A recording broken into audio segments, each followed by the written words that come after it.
International students who stayed in the U.S. as their classes moved online amid the COVID-19 pandemic may be forced to leave, following guidelines the U.S. Immigration and Customs Enforcement says it issued due to the pandemic.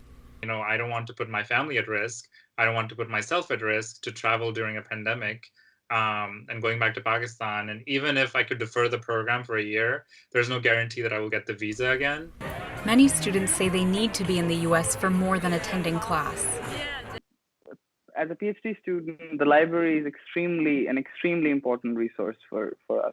And as it is because of COVID, those services have been disrupted. The decision comes after universities moved to remote learning in March to protect students from the pandemic. International students had to decide to stay or return to their families.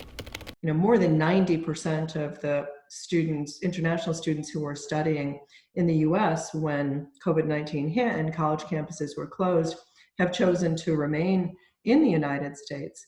And this creates such disruption in their lives and such uncertainty that it is unconscionable.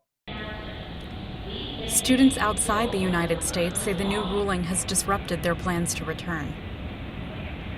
I know for a fact that international students, when it comes to rules, guidelines, laws, and stuff like that, they are sort of like treated as low-level citizens, if I can even use the word citizen to begin with, because that's what they make clear we are not. The Trump administration said this week that the policy speaks for itself and that online coursework does not merit a visa. But critics say the decision will hurt U.S. higher education, economy, and diplomacy. There doesn't seem to be any rationale behind this. It's not going to protect the health and safety of individuals. It's not going to serve the American economy in any way, especially given the fact that $40 billion in revenue comes from international students. 5.5% of enrollment in colleges and universities is made up of international students. Harvard and MIT have filed a lawsuit challenging the guidelines, and other institutions and organizations are expected to follow. As students await these decisions and universities scramble to change their fall programming, their future remains in limbo.